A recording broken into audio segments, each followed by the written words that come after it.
किसी को अगर उच्च के प्लैनेट्स मिले हुए हैं तो क्या वो अपनी कुंडली से जान सकते हैं, नीच के मिले हुए हैं तो क्या जान सकते हैं? 5th लॉर्ड किसी का उच्च का हो गया, अच्छी बुद्धि देगा। 9th लॉर्ड किसी का उच्च का हो गया, अच्छा ज्ञान देगा, अच्छी गाइडेंस दिलवाएगा। लेकिन वहीं ये स्वामी अगर नीच के हो गए, 5th लॉर्ड अगर नीच का हो गया, बुद्धि के अंदर या विवेक के अंदर कमी कर सकता है। लेकिन फिर वही बात आती है कि पंचमेश अगर 6ठे भाव में नीच का हुआ तो अच्छा है, तो ये श्रेष्ठ बुद्धि देगा। जब भी नवमेश और दशमेश आपस में किसी भी प्रकार का संबंध बनाते हैं तो हम उसको धर्माधिपति कर्माधिपति राजयोग बोलते हैं। और ये जब भी कभी आपको किसी भी व्यक्ति की कुंडली में मिलेगा, धर्माधिपति कर्माधिपति राजयोग, उसकी दशा भी व्यक्ति को आएगी, तो प्रकृति इस व्यक्ति के हाथों कोई ना कोई धर्म का कार्य अवश्य कराएगी। 3 घरों के स्वामी जब नीच होंगे या इन 3 घरों में जब नीच के ग्रह बैठेंगे तो व्यक्ति को ये राजयोग देंगे। कौन कौन से हैं? 3रा घर, 6ठा घर और 8वां घर।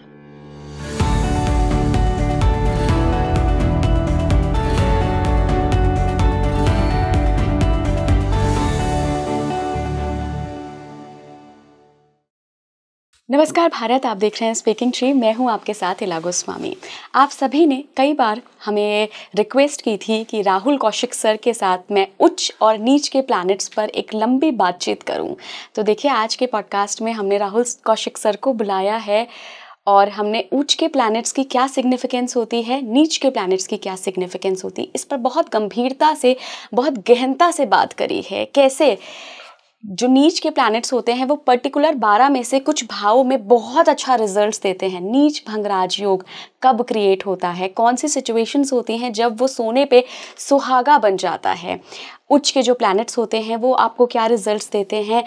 आपको उच्च और नीच के प्लैनेट्स अगर अपनी कुंडली में दिख रहे हैं तो आप कैसे अपनी लाइफ को बदल सकते हैं या क्या इंटरप्रिटेशन कर सकते हैं, क्या एक्सेप्टेंस ला सकते हैं, ये गाइडेंस भी आज सर ने दी है। तो मैं बहुत बहुत स्वागत करना चाहूँगी आप सभी के फेवरेट राहुल कौशिक सर, जो कि रेनाउंड एस्ट्रोलॉजर एंड कोच हैं। सर, बहुत बहुत स्वागत है आपका स्पीकिंग ट्री पर। जय श्री राम। जय श्री राम। सर, आज हम उच्च के प्लैनेट्स और नीच के प्लैनेट्स इन दोनों को डिस्कस करेंगे। बहुत सारे लोगों ने ये सवाल हमें भेजे थे कि राहुल कौशिक सर के साथ इला जी आप नीच के प्लैनेट्स और उच्च के प्लैनेट्स कलयुग में उनकी क्या सिग्निफिकेंस है, उसके ऊपर बात करिए। तो सर, सबसे पहला प्रश्न मेरा यही रहेगा कि हम हमेशा जब भी ज्योतिष की बात करते हैं हम देश काल पात्र तीनों चीज़ों को अप्लाई करते हैं किसी भी रूल के ऊपर। तो कलयुग में क्या उच्च और नीच प्लैनेट्स की डेफिनेशन बदल जाती है या वही रहती है?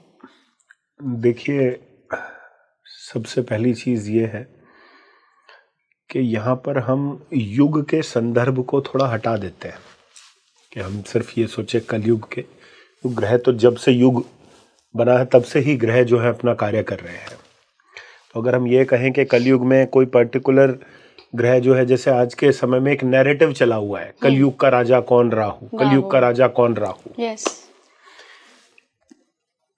राहु ना कभी राजा था ना कभी होगा। राहु इल्यूजन था, इल्यूजन है, इल्यूजन रहेगा। पहली बात, ठीक है। दूसरी बात कि जैसे राहु के लिए बोला जाता है, तो मैं फिर हमेशा कहता हूं कि राहु जब व्यक्ति बहिर्मुखी है जी, इस आउटर वर्ल्ड को देख रहा है, तो आउटर वर्ल्ड की जितनी भी चमक धमक है वो सब राहु है। वो भी थी, है और रहेगी। इसलिए हम अपनी दृष्टि से जितना देख पा रहे हैं या जितना हमारे पास ज्ञान मौजूद है, उससे जितना समझ पा रहे हैं, उसके बेसिस पर हम ये कह रहे हैं कि राहु राजा है। जबकि हम क्या पढ़ते आ रहे हैं कि राजा कौन है? राजा सूर्य है। यस। इसलिए उसको प्लैनेटरी कैबिनेट में किंग का है। किंग का है। राहु का काम सूर्य को ग्रहण लगाना है, इसलिए राहु राजा नहीं है। और राजा कौन है, राजा बना कैसे जाता है, उस फिनोमेना को भी अगर कोई इल्यूजन कर रहा है, उसको भी कोई भ्रमित कर रहा है, तो वो राहु है। इसलिए अगर राहु के बेसिस पर आप किसी को राजा कह रहे हो तो वो असल राजा है ही नहीं। जो राजा को आप देख नहीं पा रहे हो। फिर जैसा आपने कहा कि डेबिलिटेटेड प्लैनेट या उच्च के प्लैनेट, इसको क्या, अब ज्योतिष में एक आम धारणा क्या है कि अगर मेरा ग्रह कोई उच्च का हो गया तो वो बहुत पावरफुल हो गया। हाँ जी। और अगर मेरा ग्रह नीच का हो गया तो वो पावरलेस ग्रह हो गया।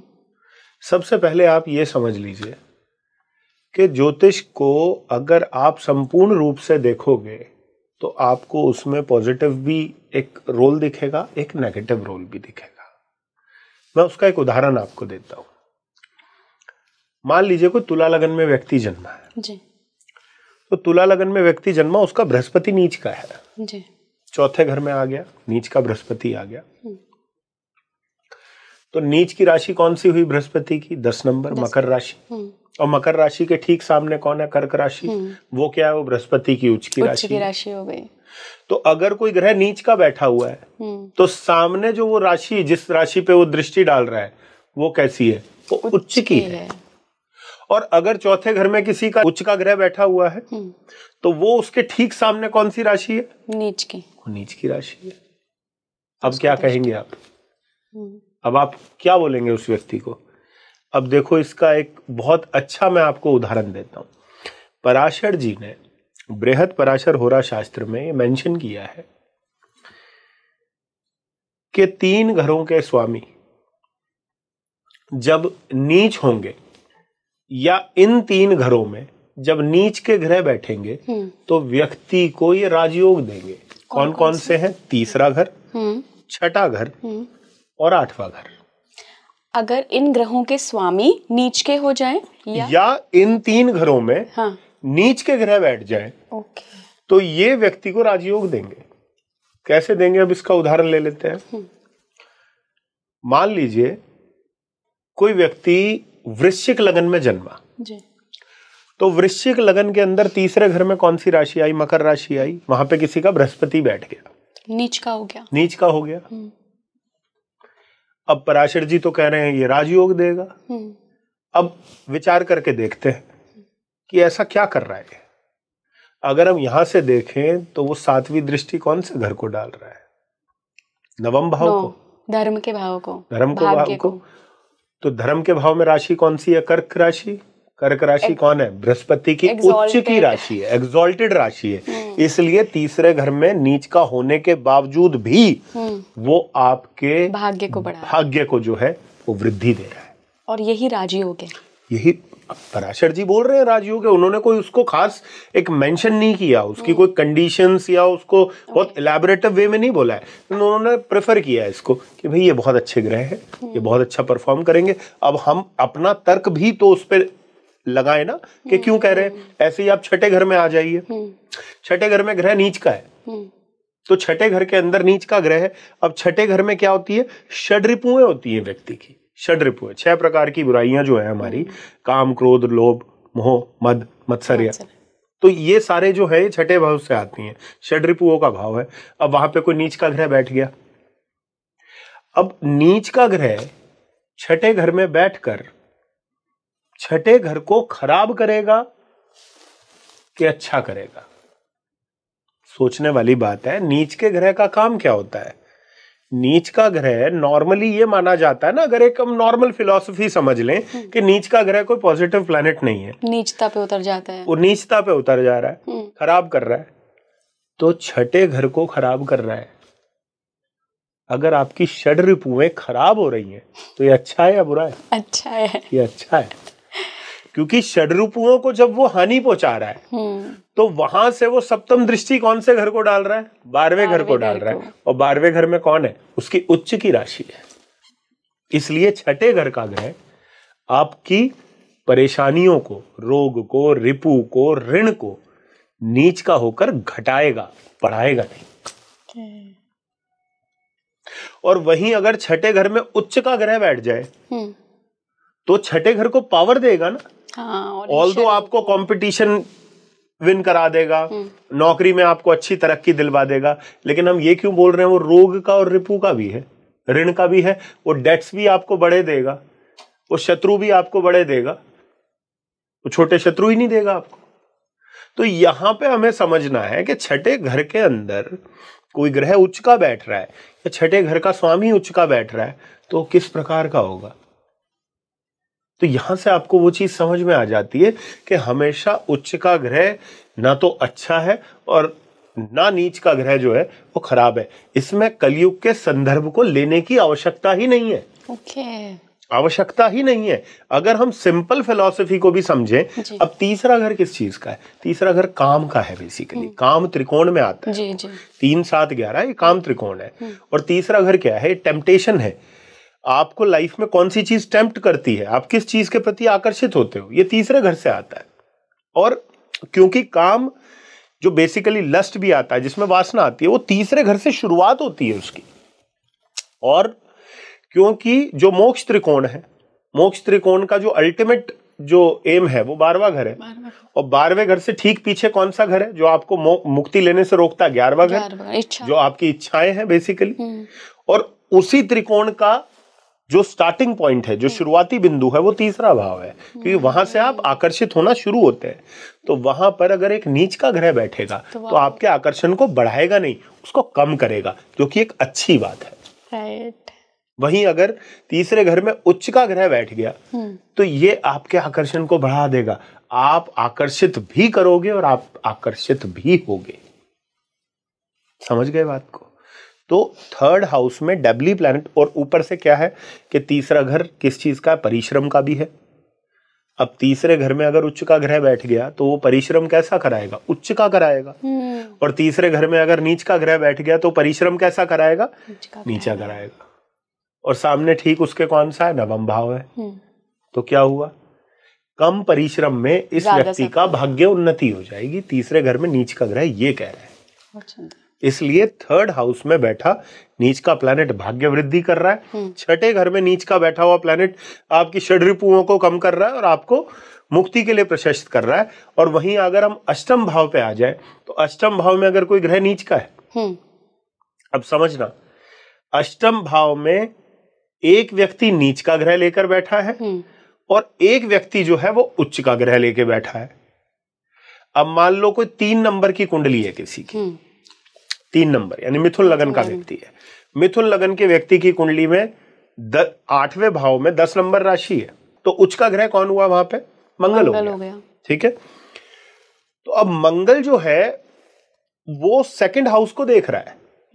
तो सेकंड हाउस को देख रहा है। अब सेकंड हाउस में नीच की राशि है, इसलिए ये व्यक्ति के धन संचय की हानि करेगा। वहीं हम मेष लगन पे आ जाते हैं जी। मेष लगन के अष्टम भाव में कौन है? वृश्चिक राशि है। वहां ग्रह नीच का कौन है? चंद्रमा है।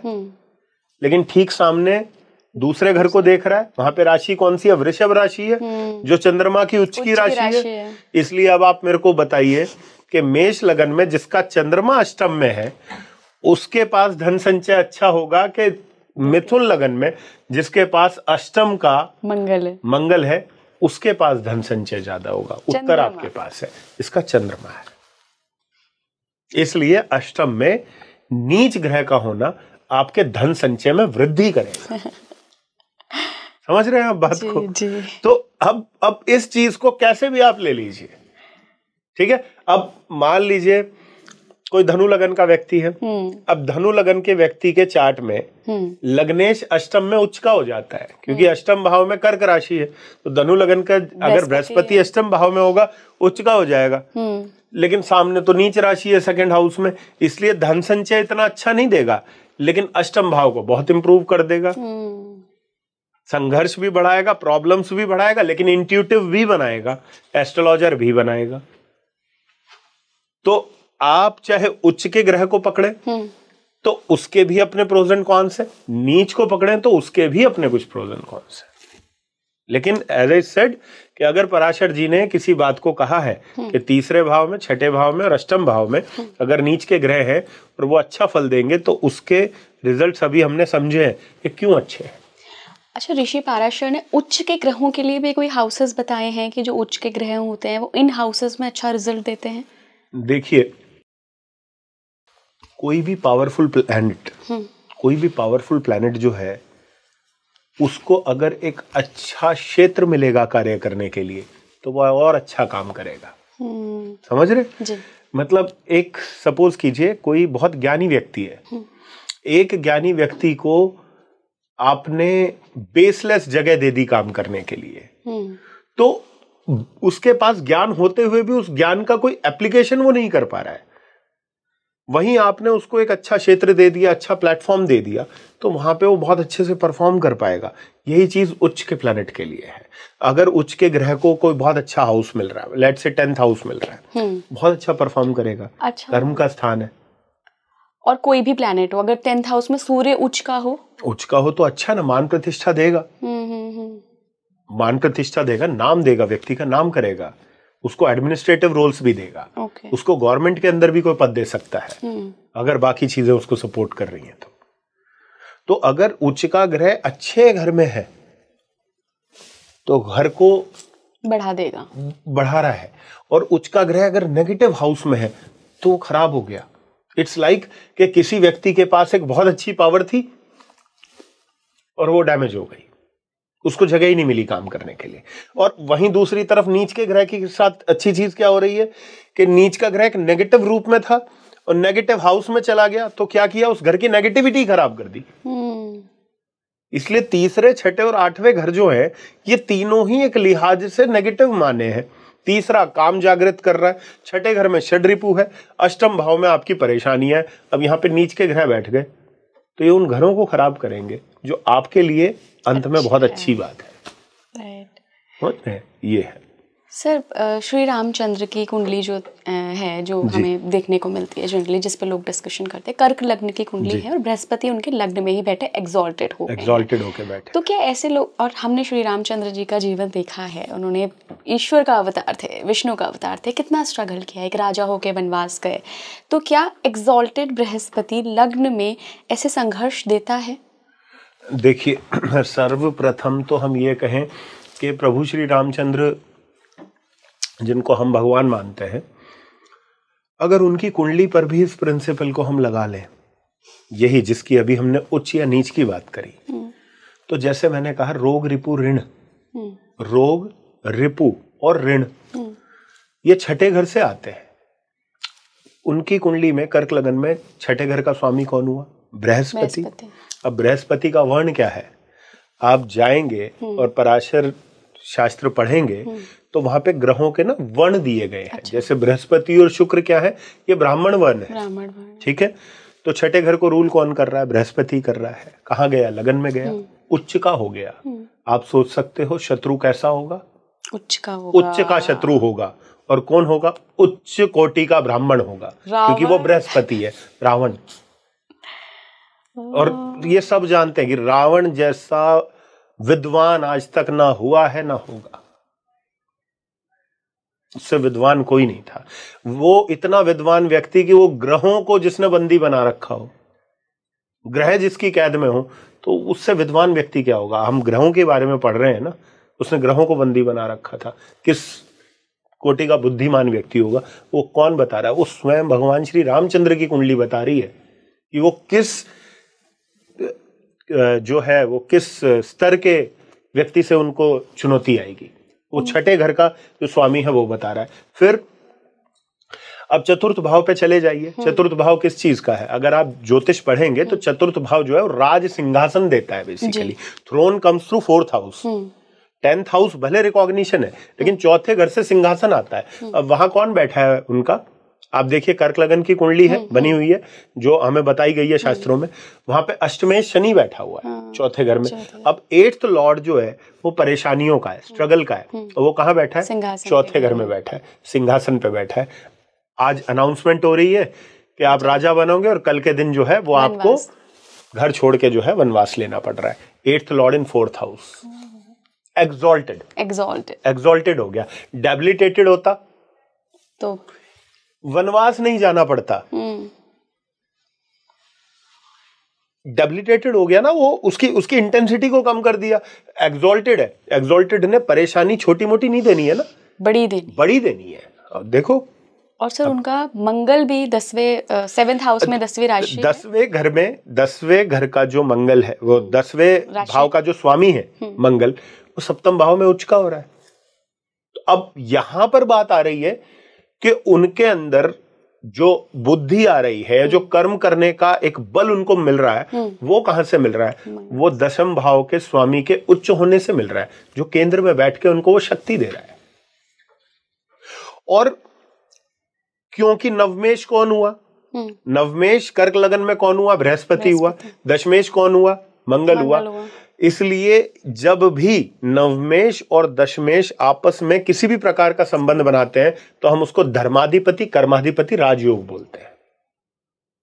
और ये जब भी कभी आपको किसी भी व्यक्ति की कुंडली में मिलेगा, धर्माधिपति कर्माधिपति राजयोग, उसकी दशा भी व्यक्ति को आएगी, तो प्रकृति इस व्यक्ति के हाथों कोई ना कोई धर्म का कार्य अवश्य कराएगी, जो सोसाइटी के लिए और मैनकाइंड के लिए बहुत इंपॉर्टेंट है। ये तभी होता है। तो बेसिकली अगर राजयोग को हम सिर्फ इस स्तर पर समझे कि ये सिर्फ हमारे अपने उत्थान के लिए कि हम कुछ बहुत अच्छा करें, तो हम शायद फिर ज्योतिष के संपूर्ण ज्ञान को जो है वो नहीं समझ पा रहे हैं। इसका अर्थ ये है कि दशम भाव जो कर्म को बता रहा है, नवम भाव जो धर्म को बता रहा है, यानी कि आपका जो कर्म होगा वो धर्म से जुड़ा होगा या धर्म की स्थापना से जुड़ा होगा। और वही चीज वहां पर दिखाई दे रही है कि वहां दशम भाव का स्वामी भी उच्च है जो सप्तम में बैठा है, और नवम भाव का स्वामी भी उच्च है जो लगन में बैठा है। इसी कारण उनके हाथों धर्म का कार्य होना या धर्म की स्थापना होना भी उनकी कुंडली जो है वो दर्शा रही है। सर, जैसा मुझे अभी तक समझ में आया कि उच्च के प्लैनेट्स अगर अच्छे घरों में बैठे हों तो वो अच्छा रिजल्ट्स देते हैं, और नीच के प्लैनेट्स अगर थोड़ा सा बुरे घरों में बैठे हों, 6, 8, 12 या 3, 6, 8 में बैठे हों, तो ये बेहतर कर देते हैं। वो आपकी अंडरस्टैंडिंग है कि किस रूप में आप उसको ले रहे हो। उच्च के प्लैनेट्स, जैसा हम श्री रामचंद्र जी की कुंडली भी हमने डिस्कस करी, कितना स्ट्रगल रहा है, कितने सारे उच्च के प्लैनेट्स हैं। किसी को अगर 2 या 2 से ज़्यादा उच्च प्लैनेट्स मिलते हैं, कोई सामान्य व्यक्ति है, नहीं श्री राम की अभी हम बात कर रहे हैं, उसकी लाइफ में क्या बदलाव लेकर आएंगे ये उच्च के प्लैनेट्स? देखिए, ज्योतिष में एक जो बात कही गई है ना, देश काल पात्र, वो बहुत अच्छी कही गई है। और भगवान श्री कृष्ण ने इस बात को बहुत अच्छे से बताया गया है कि जो परिवर्तन है वो सबसे बड़ा सत्य है, शाश्वत सत्य है कि परिवर्तन आएगा ही आएगा, चेंजेस आएंगे ही आएंगे, आप रोक ही नहीं सकते। ये प्रकृति का नियम है, ये था, ये है और रहेगा। हम कहते हैं ना, change is the only constant. तो ये सबसे पहले तो ये निर्धारित है। दूसरी बात कि हम मनुष्य के रूप में ना तो हम इतने सामर्थ्यवान हैं, ना हम इतने ज्ञानवान हैं कि हम महज ग्रहों की उच्चता और नीचता के बेसिस पर भगवान के अवतारों को डिस्क्राइब कर सकें या उनको पूर्ण रूप से जान सकें, क्योंकि बहुत सारी और भी चीजें हैं जो वो इन्वॉल्व रहती हैं, क्योंकि उनके साथ में कौन रहा, किस और ने और कौन उनके साथ में अवतरित हुआ, जिसके उनके भी कार्य वहां पे जुड़े हुए थे। तो बहुत सारी चीजें थी, बट जितनी लिमिटेड अंडरस्टैंडिंग हमें है, उस अंडरस्टैंडिंग के आधार पे हम मोटा मोटा ये जान सकते हैं कि हाँ भाई, उनको क्यों वनवास जाना पड़ा, क्यों उनका जो सामना था वो रावण जैसे विद्वान से हुआ या कुछ भी इस तरीके से हुआ। लेकिन आज जिस कलिकाल में हम बैठे हुए हैं, इस कलिकाल के अंदर जिस प्रकार से चीजें बदल रही हैं, हर दिन बदल रही हैं, मैं कहता हूं कि देखिए, हम सतयुग की, द्वापर की, त्रेता की बात नहीं कर सकते ना। हम तो उस युग में है जिसका हमें बताया गया है कि हम कलिकाल में हैं, और यहां पर हमारी अंडरस्टैंडिंग कह भी रही है और देख भी रही है कि युग हर दिन बदल रहा है, हर दिन एक नया परिवर्तन आ रहा है, रूल्स बदल रहे हैं, नियम बदल रहे हैं, सोच बदल रही है, विचार बदल रहे हैं। अब यहां पर हमें उच्च को और नीच को समझना बहुत जरूरी है, इस परिवर्तन के अनुसार समझना बहुत जरूरी है। और जहां तक उस परिवर्तन को ध्यान में रखते हुए अगर हम ये देखें तो हम ये पाएंगे कि आज के समय में या तो व्यक्ति के अंदर इतना सामर्थ्य नहीं रहा कि वो उच्च के ग्रह की ऊर्जा को सहन कर सके, या हम ये भी कह सकते हैं कि कलिकाल में कुछ चीजें जो है वो रिवर्स रूप से एक्ट कर रही हैं। फॉर एग्जाम्पल, इसका एक मैं उदाहरण देता हूं आपको। देखिए, उच्च के ग्रह की पावर बहुत अच्छी है, नो डाउट अबाउट दैट, लेकिन कहीं ना कहीं उच्च के ग्रह के अंदर ना एक अभिमान भी है। जैसे आज के समय में ये मैंने स्वयं ऑब्जर्व किया है कि मान लीजिए किसी का बृहस्पति है, किसी का बृहस्पति उच्च का है, तो उस व्यक्ति में ना कहीं अपने ज्ञान का अभिमान होगा सही कह रहे हैं आप, देख चुके आप बृहस्पति किसी का उच्च का देखिएगा तो आपको ऐसा लगेगा जैसे ये ना मतलब अपने से ज्ञानी किसी को नहीं मान रहा है। सही कह रहे हैं आप, समझ रहे। किसी का सूर्य आपको उच्च का मिलेगा तो वो अपनी अलग ही अथॉरिटी में रहेगा, अलग ही एक मतलब उसका वो रहेगा, जबकि सूर्य नीच वाले ग्रह को आप बहुत झुका हुआ देखोगे। तो और शायद यही कारण है कि कलिकाल में आप उन लोगों को बहुत अच्छा प्रॉस्पर करते हुए देखोगे जिन लोगों के प्लैनेट्स जो हैं वो नीच के हैं। आप नीच ग्रह वालों को ज्यादा प्रॉस्पेरिटी के रूप में देखोगे कलिकाल के अंदर। जैसे लेट से मैं कहूं कि अगर आप किसी कुंडली में आपको 2 या 2 से अधिक नीच के ग्रह मिल गए, डेफिनेटली आप पाओगे वो व्यक्ति फाइनेंशियली अच्छा कर रहा होगा, अनटिल एंड अनलेस कुछ दशा ने उसके साथ गड़बड़ ना कर दी। अब इसके पीछे रीजन क्या है? इसके पीछे ये है कि नीच का ग्रह उसको प्रॉमिस करके आया था मैं तेरे को धनवान बनाऊंगा। नहीं, नीच के ग्रह ने उसके अंदर से सबसे पहले वो मैं खत्म कर दी। एग्जैक्टली, मैं खत्म कर दी। अब देखिए, किसी बृहस्पति नीच वाले को आप देखिएगा, ठीक है, अगर वो बृहस्पति नीच ग्रह वाला है और एक बृहस्पति उच्च वाला है, तो मैं आपको ये कह सकता हूं कि आप दोनों में ये भेद पाएंगे कि बृहस्पति नीच वाले के अंदर जरा भी अभिमान नहीं होगा कि मेरे पास ये है या ये नहीं है। इनफैक्ट हो सकता है वो बड़ी सच्चाई से आपको ये कह भी दे कि भाई मेरे को क्या आता है क्या नहीं आता मुझे नहीं पता, बस मैं तो आपको वो बता रहा हूं जो मुझे समझ में आया है नहीं आया। और मैं कहता हूं जैसे हम एक फ्रेज यूज करते हैं कि प्रत्यक्ष को प्रमाण की आवश्यकता नहीं है, तो वही चीज आप प्रत्यक्ष रूप से देख सकते हैं। आप बृहस्पति नीच को देखिए, आप बृहस्पति उच्च को देखिए, और फिर मैं वही बात कहता हूं कि बृहस्पति उच्च का होना कतई भी इस बात का पूर्ण प्रमाण नहीं है कि व्यक्ति गुणी होगा, और बृहस्पति नीच होना भी इस बात का प्रमाण नहीं है कि व्यक्ति जो है वो अवगुणी होगा। समझ रहे हैं आप बात को? तो मैं कहता हूं कि अगर बृहस्पति किसी का उच्च का तीसरे घर में है, छठे घर में है, अष्टम भाव में है, आज के समय में, पहले समय की बात नहीं हो रही, पहले काल की बात नहीं हो रही, और दूसरी तरफ एक व्यक्ति का बृहस्पति तीसरे, छठे या आठवें में नीच का बैठा हुआ है, तो मैं इस बात को कह सकता हूं कि आपको जो गुण है वो तीसरे, छठे और आठवें वाले में ज्यादा दिखाई दे जाएंगे जो नीच के लेके बैठ। और सूर्य सर, सूर्य उच्च का और नीच का क्या प्रभाव डालता है? देखिए, एज आई सेड कि नीच का ग्रह केंद्र में बैठना या शुभ घरों में बैठना वो गलत है। अच्छा भाई, अगर नीच का ग्रह हर जगह ही अच्छा होता तो वो तीसरे, छठे और आठवें को स्पेशली पॉइंट आउट ना किया जाता, नहीं किया जाता। हाँ। दूसरा, हाँ, लेकिन एक कंडीशन ऐसी जरूर है कि अगर वो केंद्र या त्रिकोण में कहीं बैठा है नीच का ग्रह, तो वो तब जरूर शुभ है अगर वो अशुभ भावों का ही स्वामी है, लाइक तीसरे का, छठे का या आठवें का। अच्छा। इसीलिए ये 2 प्रिंसिपल्स बनते हैं यहाँ पे कि इधर तीसरे, छठे या आठवें में नीच का ग्रह बैठ जाए या तीसरे, छठे और आठवें का स्वामी स्वयं नीच का हो जाए। और अगर ऐसा हो कि तीसरे, छठे, आठवें का स्वामी नीच का ही हो रहा है और नीच इन्हीं भावों में बैठ जा रहा है, बहुत अच्छा है, बहुत ही अच्छा है, हर लिहाज से अच्छा है। तो कभी भी आप नीच के स्वामी को या नीच ग्रह को कभी भी नेगेटिव कंसिडर नहीं कर सकते। ये वो प्लैनेट हैं जिनके अंदर बिल्कुल भी जो कहते हैं अभिमान या अहंकार आपको देखने को नहीं मिलेगा, जो कि एक बहुत इंपॉर्टेंट पार्ट है आज के समय में हर तरीके से थ्राइव करने का। चाहे स्पिरिचुअली आपको सक्सेस लेनी है तब भी अभिमान या अहंकार से आपको दूर रहना है, और मटेरियलिस्टिक वर्ल्ड में भी आपको सक्सेसफुल होना है तब भी आपको अहंकार और अभिमान से दूर रहना है।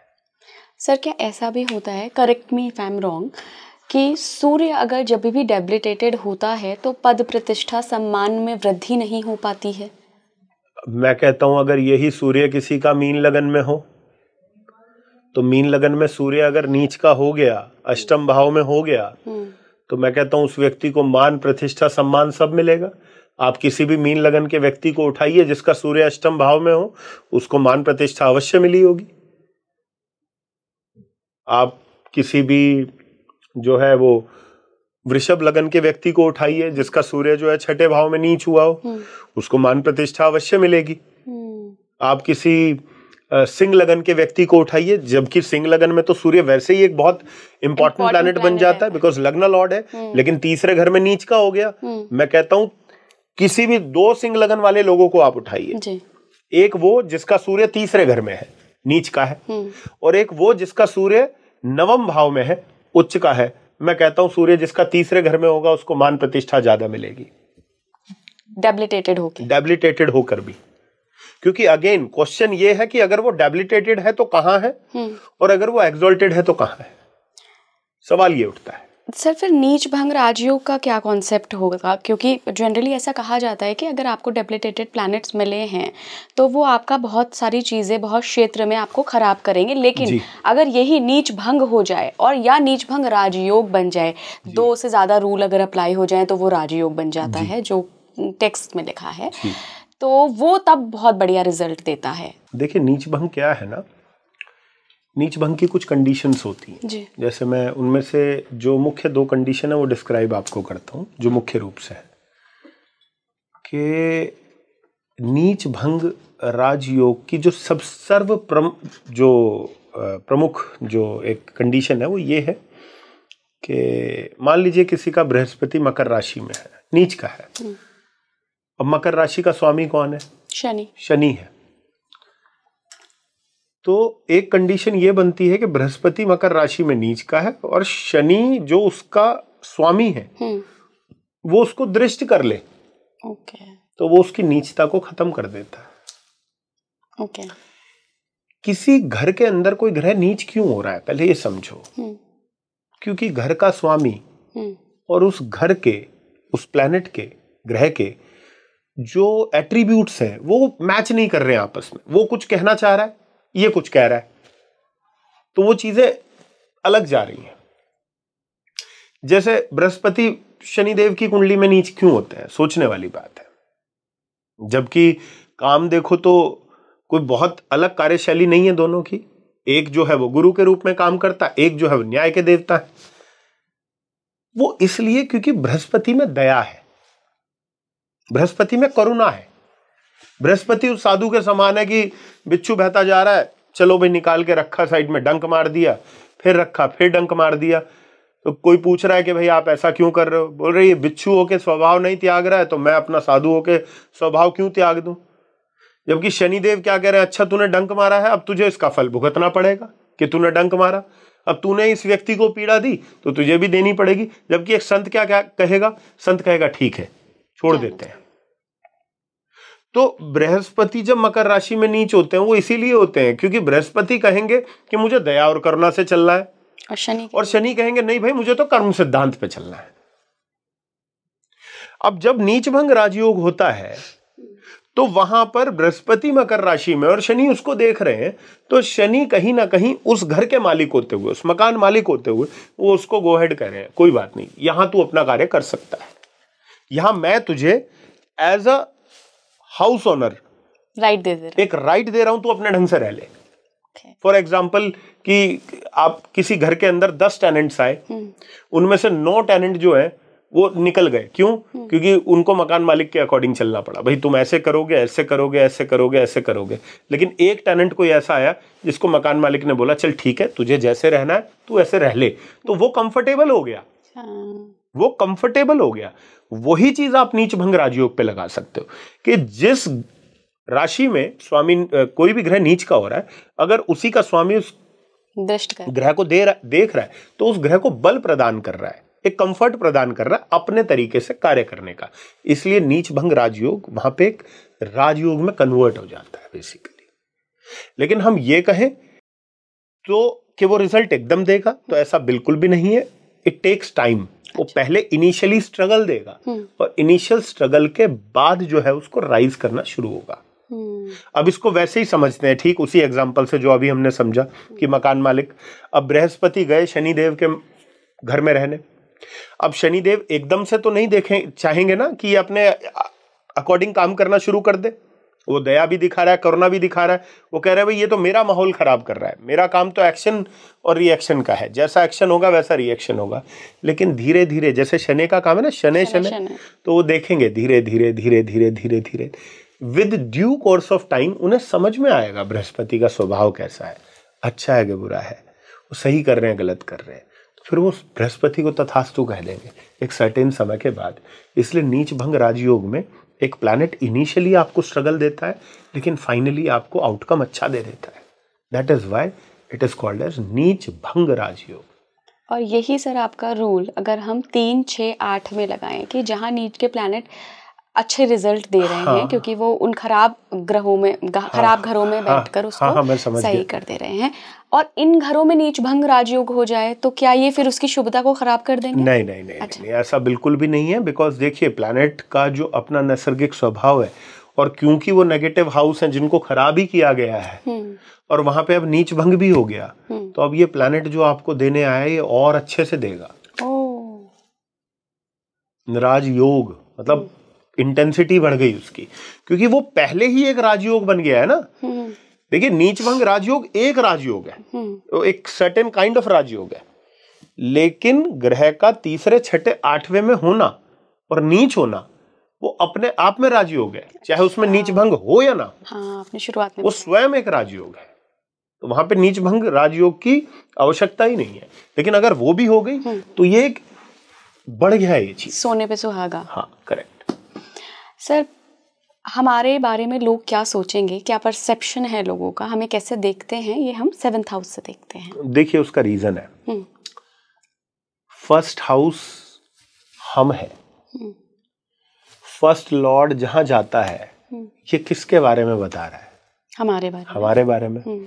हम जिस व्यक्ति से इंटरेक्ट करते हैं वो हमें कहां से पता चल रहा है? 7वें घर से, क्योंकि सप्तम भाव से हम इंटरेक्ट करते हैं, लोगों से आदान प्रदान करते हैं अपने विचारों का। अब सप्तमेश जहां बैठेगा आपके अपने कुंडली में, लोग आपके बारे में वैसा विचार करेंगे। फॉर एग्जाम्पल किसी का 7th लॉर्ड 4th में बैठा है, तो लोग जो हैं वो आपको कैसा ट्रीट करने वाले हैं? आपको सोचें इमोशनल है ये व्यक्ति। 7th लॉर्ड किसी का 10th में बैठा है, तो लोगों को आप वर्कोहॉलिक लगोगे, तो ये तो कर्मठ है ये व्यक्ति। ये लोगों का वो परसेप्शन बनेगा आपके लिए, बिकॉज 7th हाउस वैसा हाउस है। और 7th में कोई नीच का प्लैनेट बैठ गया हो, 7th में कोई नीच का प्लैनेट बैठ गया तो देखिए नीच का ग्रह ना कई बार व्यक्ति को डिसअपॉइंट करता है। फॉर एग्जाम्पल मान लीजिए किसी का 7th लॉर्ड नीच हो गया, तो ऐसे व्यक्ति को कई बार डिसअपॉइंटिंग पार्टनर मिल जाता है, यानी कि वो सोचता है कि भाई मुझे ऐसा पार्टनर मिले, और उसकी इच्छाओं के बिल्कुल विपरीत उसे पार्टनर मिलता है, अनटिल एंड अनलेस वो उसी कंडीशन में ना बैठा हो जो मैंने आपको बताया 3, 6, 8 की जो वो वाली है। तो यहाँ पर 7th हाउस में डेबली प्लैनेट का बैठना कहीं ना कहीं आपको एक डिसअपॉइंटिंग पार्टनर दे सकता है, या पार्टनरशिप के अंदर डिसअपॉइंटमेंट्स दे सकता है। ओके। और सर कई लोग ऐसे होते हैं जिनके बारे में, जिनके पास उतना टैलेंट भी नहीं होता है, लेकिन समाज में उनकी ऐसी इमेज बनी होती है कि वो बहुत टैलेंटेड हैं, बहुत अच्छे हैं, बहुत वर्कोहॉलिक हैं। तो क्या ये एक्सॉल्टेड प्लैनेट का 7th हाउस में बैठने से होता है, या 7th लॉर्ड का कहीं एक्सॉल्टेशन में होता है? देखिए इलाजी, उसमें ना एक पराशरी ज्योतिष में एक बड़ा अच्छा कंसेप्ट है, वो पराशरी में भी यूज होता है और जैमिनी ज्योतिष में भी यूज होता है। वो कंसेप्ट है आरूढ़ लग्न का। आरूढ़ लग्न। तो उसमें क्या है कि आरूढ़ लग्न बेसिकली आपकी एक इमेज है, आपकी सोसाइटी में क्या इमेज है। फॉर एग्जाम्पल मैं एक सिंह लग्न का व्यक्ति हूँ, लेकिन मैं जब अपना आरूढ़ लग्न देखता हूँ तो वो मिथुन लग्न बनता है। तो एक मिथुन लग्न के जो भी ट्रेट्स हैं, सोसाइटी के अकॉर्डिंग मेरे अंदर, सोसाइटी मेरे अंदर वो ट्रेट्स ज्यादा महसूस करेगी रादर देन सिंह लग्न के।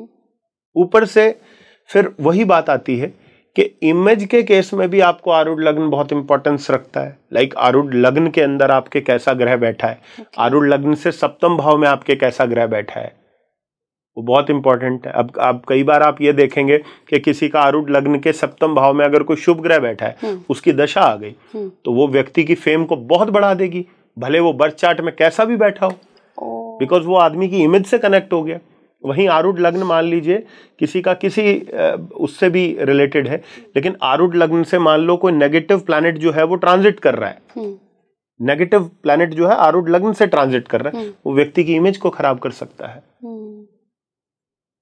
तो ऐसे बहुत सी चीजें हैं, तो उनको भी ध्यान में रखा जाता है जब स्पेशली बात इमेज की या पब्लिक परसेप्शन की है। आखिर में सर मैं 2 चीज़ें आपसे पूछना चाहूँगी। किसी को अगर उच्च के प्लैनेट्स मिले हुए हैं तो क्या वो अपनी कुंडली से जान सकते हैं? नीच के मिले हुए हैं तो क्या जान सकते हैं? देखिए, सबसे पहले एक्सेप्टेंस और अवेयरनेस, इसको ध्यान में रख के अपनी कुंडली पढ़िए। मान लीजिए किसी का 10th लॉर्ड उच्च का हो गया, अच्छी बात है, अच्छी बात है, आपको एक मजबूत कार्य क्षेत्र प्रदान करेगा। 7th लॉर्ड किसी का उच्च का हो गया, एक अच्छा जीवन साथी देगा। तो ये तो क्यों मैं बोल रहा हूँ, बिकॉज 10th हाउस एक अच्छा हाउस है, केंद्र का भाव है। 5th लॉर्ड किसी का उच्च का हो गया, अच्छी बुद्धि देगा। 9th लॉर्ड किसी का उच्च का हो गया, अच्छा ज्ञान देगा, अच्छी गाइडेंस दिलवाएगा। लेकिन वहीं ये स्वामी अगर नीच के हो गए, 5th लॉर्ड अगर नीच का हो गया, बुद्धि के अंदर या विवेक के अंदर कमी कर सकता है। लेकिन फिर वही बात आती है कि पंचमेश अगर 6ठे भाव में नीच का हुआ तो अच्छा है, तो ये श्रेष्ठ बुद्धि देगा, क्योंकि पंचम भाव 3रे घर में नीच का हो गया, ये बहुत अच्छा दे देगा। और ज्योतिष में एक कंसेप्ट यूज होता है जिसको हम अर्गला कहते हैं। अर्गला, तो अर्गला के अनुसार जो भी ग्रह 6ठे घर में बैठता है और जो भी ग्रह 3रे घर में बैठता है, उसका सीधा सीधा प्रभाव पंचम भाव पे पड़ता है। और ज्योतिष में एक योग बनता है श्रीमंथा योग, उसके अनुसार भी यदि पंचमेश 6ठे में गया है या पंचमेश 3य भाव में गया है या लग्नेश 3य भाव में गया है या 6ठे भाव में गया है, तो ये भी व्यक्ति को अच्छा बुद्धिमान बनाता है। तो फिर वही बात आएगी कि अगर उच्च का ग्रह है तो ये देखें वो उच्च अच्छे घरों में हो रहा है, और नीच का ग्रह है तो ये देखें कि वो नीच के घरों में या जो नेगेटिव हाउसेस बोले वहां नीच का हो रहा है। और उच्च का ग्रह देखते ही ना तो अचानक से प्रफुल्लित होना है। अब मान लो किसी का अष्टमेश उच्च का हो गया तो प्रफुल्लित है, उसको किसी ने बता दिया भाई बहुत अच्छा ग्रह लेके बैठे हो तुम, उच्च का ग्रह लेके बैठे हो, लेकिन उसको ये जानना है वो कौन है, वो अष्टमेश है। राइट। उसने आपकी तकलीफें बढ़ानी है।